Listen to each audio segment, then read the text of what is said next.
दोस्तों आज जो हो रहा है दुनिया के समुद्रों में वो सिर्फ ऑयल का इशू नहीं है। ये पावर, ईगो, न्यूक्लियर वार्निंग का डेंजरस कॉकटेल बनता जा रहा है। इमेजिन कीजिए, एक तरफ अमेरिकन वॉरशिप, दूसरी तरफ रशियन ऑयल टैंकर और बीच में इंटरनेशनल वाटर्स। अगर यहाँ एक भी मिस स्टेप होता है तो एस्केलेशन रुकेगा नहीं। आज हम बात करेंगे यूएस के शिप सीजर्स का, रशिया के nuclear warning, hypersonic missile test और ट्रम्प के एक स्टेटमेंट से हिला हुआ न्यूक्लियर बैलेंस। ये कोई मूवी का प्लॉट नहीं है, ये है रियल वर्ल्ड का जियोपॉलिटिक्स। सबसे पहले हम ये समझते हैं कि अमेरिका ने कैरिबियन और नॉर्थ अटलांटिक रीजन में मल्टीपल ऑयल टैंकर को सीज किया है। ऑफिशियल रीज़न ये बताया जा रहा है कि ये टैंकर्स वेनेजुएला के इलीगली ऑयल को ट्रांसपोर्ट कर रही थी, जो यूएस सैंक्शंस के डायरेक्ट वायलेशन के अंदर आता है। अब इंटरेस्टिंग बात यह है कि इनमें से कई शिप रशियन फ्लैग के साथ ट्रैवल कर रही थी, तो कई शिप पनामा फ्लैग के साथ, कई बहामास के साथ, कभी कंप्लीटली स्टेटलेस विदाउट फ्लैग के साथ ये शिप वेसल कर रही है। लेकिन वेस्टर्न इंटेलिजेंस का ऐसा मानना है कि ये सब रशिया की ही ऑयल है और रशिया के सो कॉल्ड घोस्ट फ्लीट के अंदर का हिस्सा है। ये पेपर और फ्लैग किसी और स्टेट का होता है, लेकिन कंट्रोल मॉस्को करता है। ये टेक्निक रशिया सालों से यूज़ करता आ रहा है सैंक्शंस को बाईपास करने के लिए। अमेरिका का रिस्पॉन्स सिंपल है, अगर तुम यूएस सैंक्शंस को तोड़ोगे तो यूएस भी तुम्हें छोड़ेगा नहीं। यहाँ से प्रॉब्लम शुरू होती है क्योंकि रशिया इससे सिर्फ शिप का सीजर नहीं समझ रहा, अपनी सॉवरेनिटी पर अटैक मानता है। टेंशन तब एक्सप्लोड होता है जब एक टैंकर मैरिनेरा, जो ऑफिशियली रशियन फ्लैग के साथ सेल कर रहा था, उसे भी यूएस फोर्स ने सीज कर लिया। अब रशिया का रिएक्शन डिप्लोमेटिक नोट तक लिमिटेड नहीं रहा।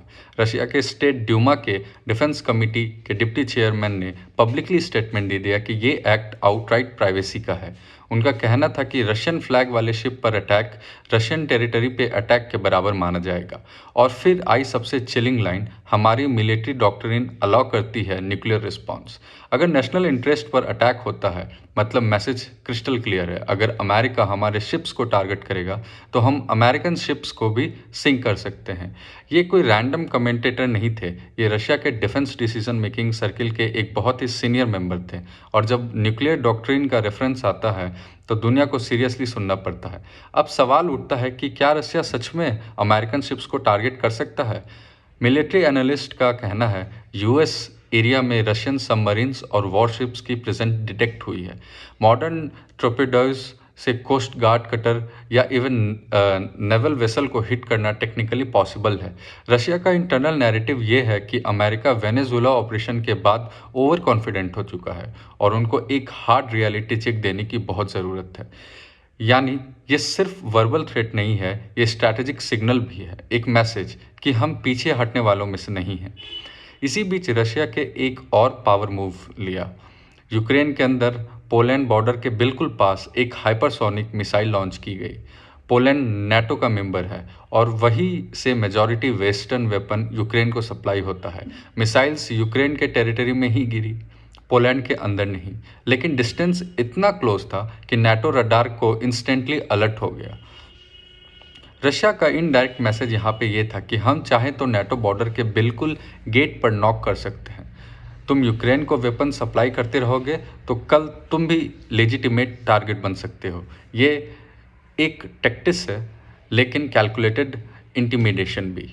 और अब आते हैं सबसे डेंजरस चेस मूव पर। यूएस और रशिया के बीच एक न्यूक्लियर ट्रीटी है, जिसे हम न्यू स्टार्ट ट्रीटी भी कहते हैं, जो लिमिट करती है कि दोनों कंट्रीज कितने न्यूक्लियर वॉरहेड डिप्लॉय कर सकते हैं। थाउजेंड ऑफ वॉर हेड्स होने के बावजूद लेकिन डिप्लॉय सिर्फ लिमिटेड और फिक्स्ड अमाउंट में ही कर सकते हैं। ये ट्रीटी फरवरी में एक्सपायर हो रही है। ट्रम्प का रिसेंट स्टेटमेंट न्यूयॉर्क टाइम्स में एक इंटरव्यू के दौरान ये आया था कि if it expires I don't care. मतलब अगर ट्रीटी ख़त्म भी हो जाती है तो दोनों साइड्स अनलिमिटेड न्यूक्लियर डिप्लॉयमेंट की तरफ जा सकती है। आर्म्स कंट्रोल का लास्ट पिलर कोलैप्स हो जाएगा।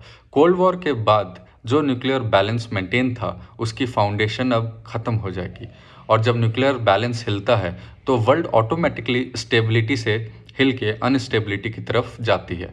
अब अगर सारे पीसेस को एक साथ जोड़ के देखें तो American Russian oil supply chain choke कर रही है।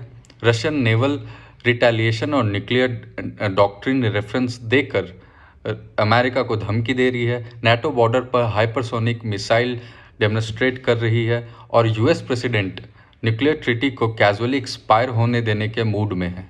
ये सब आइसोलेटेड इंसिडेंट नहीं है, ये सब एक चेन बनाता है। एक रॉन्ग कैलकुलेशन, एक मिस कम्युनिकेशन और एक एग्रेसिव मूव, और एस्केलेशन इतना बढ़ सकता है कि वर्ल्ड वॉर 3 भी हो सकता है। दोस्तों, जियोपॉलिटिक्स में सबसे डेंजरस फेज होता है मिसअंडरस्टैंडिंग का। जब दोनों साइड सोचती है कि दूसरा ब्लिंक करेगा। हिस्ट्री ने बार बार दिखाया है, जब ईगो और पावर कोलाइड करते हैं तो डैमेज सिर्फ आर्मीज का नहीं, पूरे दुनिया का होता है। अब सवाल ये है कि क्या सिर्फ प्रेशर टैक्टिक्स है या फिर सच में एक नए ग्लोबल कॉन्फ्रंटेशन का डोर स्टेप पर खड़ा है। ये टाइम ही बताएगा, लेकिन इतना क्लियर है कि समंदर से लेकर स्पेस तक, मिसाइल से लेकर सैमसंग तक, सब कुछ एक्टिव मोड पे है। अगर आप ये ब्रेकडाउन समझ सकते हैं तो आपको समझ आएगा कि कहीं हम धीरे धीरे वर्ल्ड वॉर 3 की तरफ तो नहीं बढ़ रहे हैं।